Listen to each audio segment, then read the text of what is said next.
4. वैदिक सभ्यता। वैदिक काल का विभाजन दो भागों, एक ऋग्वेद काल 1500 से 1000 ईस्वी पूर्व और 2 उत्तर वैदिक काल 1000 से 600 ईस्वी पूर्व में किया गया है। आर्य सर्वप्रथम पंजाब एवं अफगानिस्तान में बसे। मैक्स मुलर ने आर्यों का मूल निवास स्थान मध्य एशिया को माना है। आर्यों द्वारा निर्मित सभ्यता वैदिक सभ्यता कहलाई। आर्यों द्वारा विकसित सभ्यता ग्रामीण सभ्यता थी। आर्यों की भाषा संस्कृत थी। आर्यों के प्रशासनिक इकाई आरोही क्रम से इन 5 भागों में बटा था: कुल, ग्राम, विश, जन, राष्ट्र। ग्राम के मुखिया ग्रामीणी एवं विश का प्रधान विशपति कहलाते थे। जन के शासक को राजन कहा जाता था। राज्य अधिकारियों में पुरोहित एवं सेनानी प्रमुख थे। सूत, रथकार तथा कम्मादी नामक अधिकारी रत्नी कहे जाते थे। इनकी संख्या राजा सहित करीब 12 हुआ करती थी। पुरप, दुर्गपति एवं स्पष्ट जनता की गतिविधियों को देखने वाले गुप्तचर होते थे। वाजपति गोचर भूमि का अधिकारी होता था। उग्र अपराधियों को पकड़ने का कार्य करता था। सभा एवं समिति राजा को सलाह देने वाली संस्था थी। सभा श्रेष्ठ एवं संभ्रांत लोगों की संस्था थी, जबकि समिति सामान्य जनता का प्रतिनिधित्व करती थी। इसके अध्यक्ष को ईशान कहा जाता था। युद्ध में कबीले का नेतृत्व राजा करता था। युद्ध के लिए गविष्ठी शब्द का प्रयोग किया गया है, जिसका अर्थ है गायों की खोज। दसरागी युद्ध का उल्लेख ऋग्वेद के 7वें मंडल में है। ये युद्ध परुषणी या रावी नदी के तट पर सुदास एवं 10 जनों के बीच लड़ा गया, जिसमें सुदास विजयी हुआ। ऋग्वैदिक समाज 4 वर्णों में विभक्त था। ये वर्ण थे ब्राह्मण, क्षत्रिय, वैश्य और शूद्र। ये विभाजन व्यवसाय पर आधारित था। ऋग्वेद के 10वें मंडल के पुरुष सूक्त में चतुर्वर्णों का उल्लेख मिलता है। इसमें कहा गया है कि ब्राह्मण परम पुरुष के मुख से, क्षत्रिय उनकी भुजाओं से, वैश्य उनकी जांघों से और एवं शूद्र उनके पैरों से उत्पन्न हुए हैं। आर्यों का समाज पितृ प्रधान था। समाज की सबसे छोटी इकाई परिवार या कुल थी, जिसका मुखिया पिता होता था और जिसे कुलप कहा जाता था। स्त्रियां इस काल में अपने पति के साथ यज्ञ कार्य में भाग लेती थीं। बाल विवाह एवं प्रताप प्रथा का प्रचलन नहीं था। विधवा अपने मृतक पति के छोटे भाई या देवर से विवाह कर सकती थी। स्त्रियां शिक्षा ग्रहण करती थीं। ऋग्वेद में लोपामुद्रा, घोषा, सिक्ता, आपला एवं विश्वास जैसी विदुषी स्त्रियों का वर्णन है। जीवन भर अविवाहित रहने वाली महिलाओं को अमाजू कहा जाता था। आर्यों का मुख्य पेय पदार्थ सोमरस था। वे वनस्पति से बनाया जाता था। आर्य मुख्यतः 3 प्रकार के वस्त्रों का उपयोग करते थे। 1 वास, अधिवास, तीसरा उष्णीश। अंदर पहनने वाले कपड़ों को नीवी कहा जाता था। आर्यों के मनोरंजन के मुख्य साधन थे संगीत, रथ दौड़, घुड़दौड़ एवं द्युत क्रीड़ा। आर्यों का मुख्य व्यवसाय पशुपालन एवं कृषि था। यहाँ भी एक बॉक्स है और उसके शीर्षक है दिशा, उत्तर वैदिक शब्द और राजा का नाम। पूर्व, उत्तर वैदिक शब्द प्राची और राजा का नाम सम्राट। पश्चिम, उत्तर वैदिक शब्द प्रतीचि और राजा का नाम स्वराष्ट्र। दिशा उत्तर, उदीची उत्तर वैदिक, विराट राजा का नाम। दिशा मध्य, राजा का नाम था। दक्षिण, भोज राजा का नाम था। उपनिषदों की कुल संख्या 108, महापुराणों की संख्या है 18, वेदांग की संख्या है 6। पेज 7। गाय को अधन्याय न मारे जाने योग्य पशु की श्रेणी में रखा गया था। गाय की हत्या करने वाला या उसे घायल करने वाले के लिए वेदों में मृत्युदंड अथवा देश से निकाले की व्यवस्था की गई है। आर्यों का प्रिय पशु घोड़ा एवं सर्वाधिक प्रिय देवता इंद्र थे। आर्यों द्वारा खोजी गई धातु लोहा थी, जिसे श्याम अयस कहा जाता था। तांबे को लोहित अयस्य कहा जाता था। व्यापार हेतु दूर दूर तक जाने वाले व्यक्ति को पणी कहते थे। लेन देन में वस्तु विनिमय की प्रणाली प्रचलित थी। ऋण देकर ब्याज लेने वाला व्यक्ति को वैकनॉट, सूदखोर कहा जाता था। मनुष्य एवं देवता के बीच मध्यस्थ की भूमिका निभाने वाले देवता के रूप में अग्नि की पूजा की जाती थी। ऋग्वेद में उल्लेखित सभी नदियों में सरस्वती सबसे महत्वपूर्ण तथा पवित्र मानी जाती थी। उत्तर वैदिक काल में इंद्र के स्थान पर प्रजापति सर्वाधिक प्रिय देवता हो गए थे। उत्तर वैदिक काल में राजा के राज्याभिषेक के समय राजसूय यज्ञ का अनुष्ठान किया जाता था। उत्तर वैदिक काल में वर्ण व्यवसाय के बजाय जन्म के आधार पर निर्धारित होने लगे थे। उत्तर वैदिक काल में हल को सिरा और हल रेखा को सीता कहा जाता था। उत्तर वैदिक काल में निष्क और शतमान मुद्रा की इकाइयां थीं, लेकिन इस काल में किसी खास भार, आकृति और मूल्य के सिक्कों के प्रचलन का कोई प्रमाण नहीं मिलता है। सांख्य दर्शन भारत के सभी दर्शनों में सबसे प्राचीन है। इसके अनुसार मूल तत्व 25 है, जिसमें प्रकृति पहला तत्व है। सत्यमेव जयते मुंडकोपनिषद से लिया गया है। उसी उपनिषद में यज्ञ की तुलना टूटी नाव से की गई है। गायत्री मंत्र सविता नामक देवता को संबोधित है, जिसका संबंध ऋग्वेद से है। उत्तर वैदिक काल में कौशाम्बी नगर में प्रथम बार पक्की ईंटों का प्रयोग किया गया है। महाकाव्य दो है, महाभारत एवं रामायण। महाभारत का पुराना नाम जय संहिता है। यह विश्व का सबसे बड़ा महाकाव्य है। गोत्र नामक संस्था का जन्म उत्तर वैदिक काल में हुआ। अब बॉक्स है। पहला, प्रमुख दर्शन एवं उसके प्रवर्तक। दर्शन चारवाक, प्रवर्तक चारवाक। दर्शन योग, प्रवर्तक पतंजलि। सांख्य कपिल, न्याय गौतम। दर्शन पूर्व मीमांसा, प्रवर्तक जैमिनी। उत्तर मीमांसा, प्रवर्तक बादरायण। वैशेषिक कणाद या उलूक उनके प्रवर्तक हैं। ऋग्वेदिक कालीन नदियां। प्राचीन नाम, आधुनिक नाम। प्राचीन नाम क्रुभ, आधुनिक कुर्रम, कुभा, काबुल, वितस्ता। प्राचीन नाम है, नया झेलम है। आस्किनी पुराना है, चिनाव नया नाम है। परुषणी पुराना है, नया रावी। शतुद्री का सतलज हो गया। विपाशा का व्यास हो गया। सदा नीरा गंडक कहलाई जाने लग गई।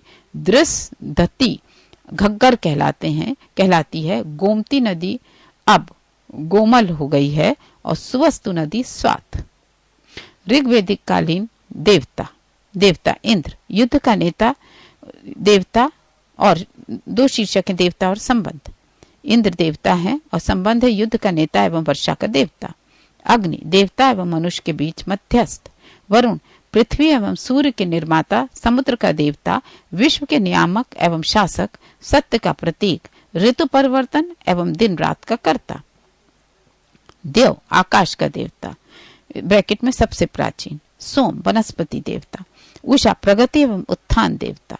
अश्विनी विपत्तियों को हरने वाला देवता। पूषण पशुओं का देवता। विष्णु विश्व के संरक्षक एवं पालन करता। मरुत आंधी तूफान का देवता। पेज 8, महाजनपदों का उदय। बुद्ध के जन्म से पूर्व 6वीं शताब्दी ईस्वी पूर्व में भारतवर्ष में 16 जनपद में बटा हुआ था। इसकी जानकारी हमें बौद्ध ग्रंथ अगुत्तर निकाय से मिलती है। महाजनपद, राजधानी, क्षेत्र, आधुनिक और ब्रैकेट में आधुनिक स्थान। ये एक नीचे बॉक्स बना है, उसके ये 3 शीर्षक हैं। अब उसका विवरण नीचे। 1, अंग, राजधानी चंपा, क्षेत्र भागलपुर, आज मुंगेर या बिहार।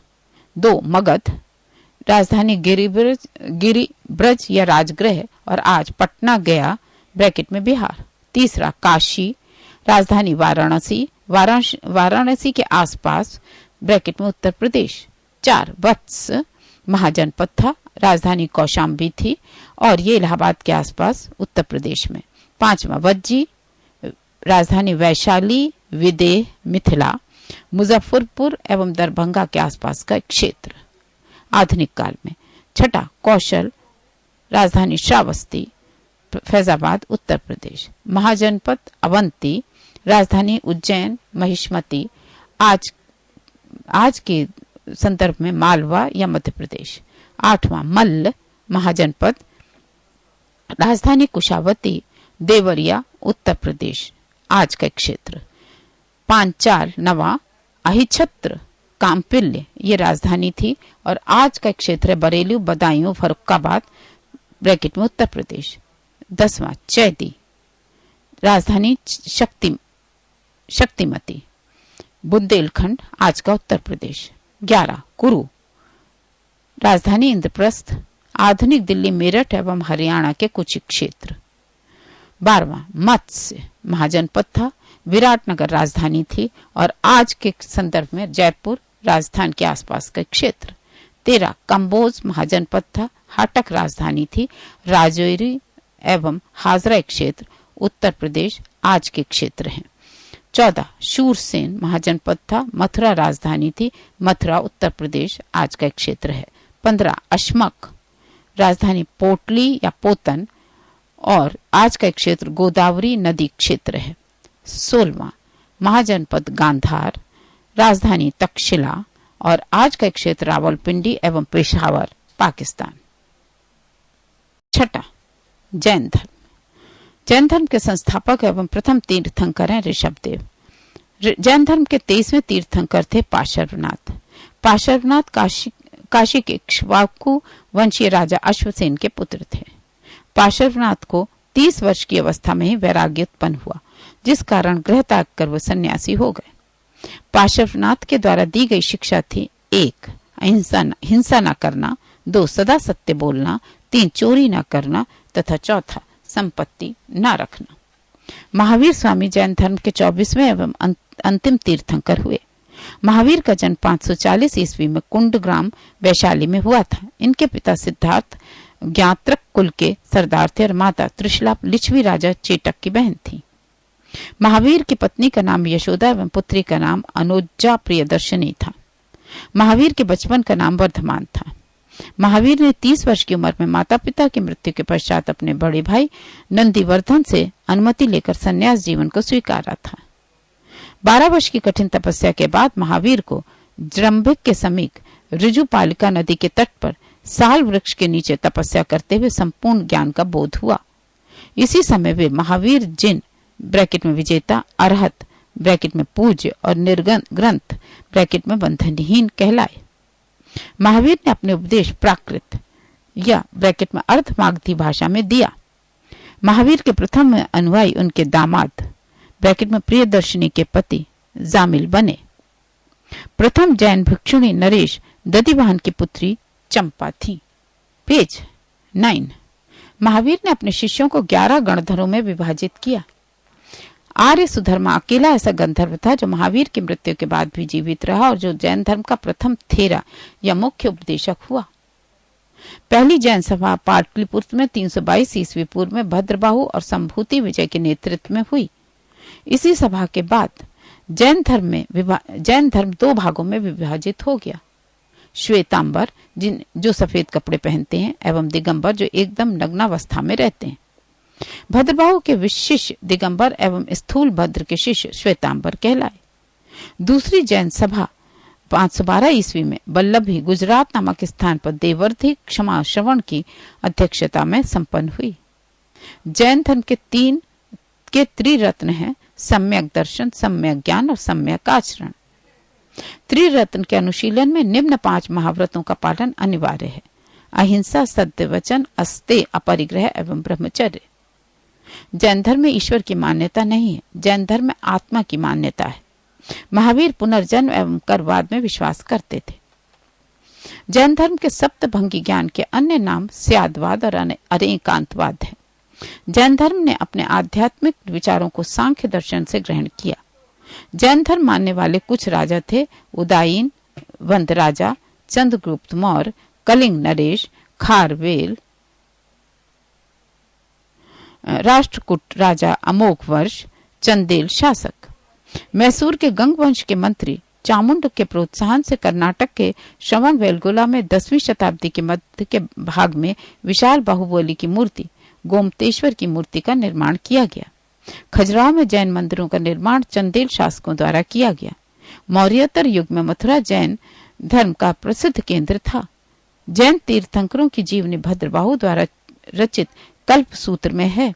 जैन तीर्थंकर में संस्कृत का सबसे अच्छा विद्वान नयचंद्र था। मथुरा कला का संबंध है जैन धर्म से। 72 वर्ष की आयु में महावीर की मृत्यु या निर्वाण 468 ईस्वी पूर्व में बिहार राज्य के पावापुरी या राजगीर में हो गई। मल्ल राजा सृष्टिपाल के राजप्रसाद में महावीर स्वामी को निर्वाण प्राप्त हुआ।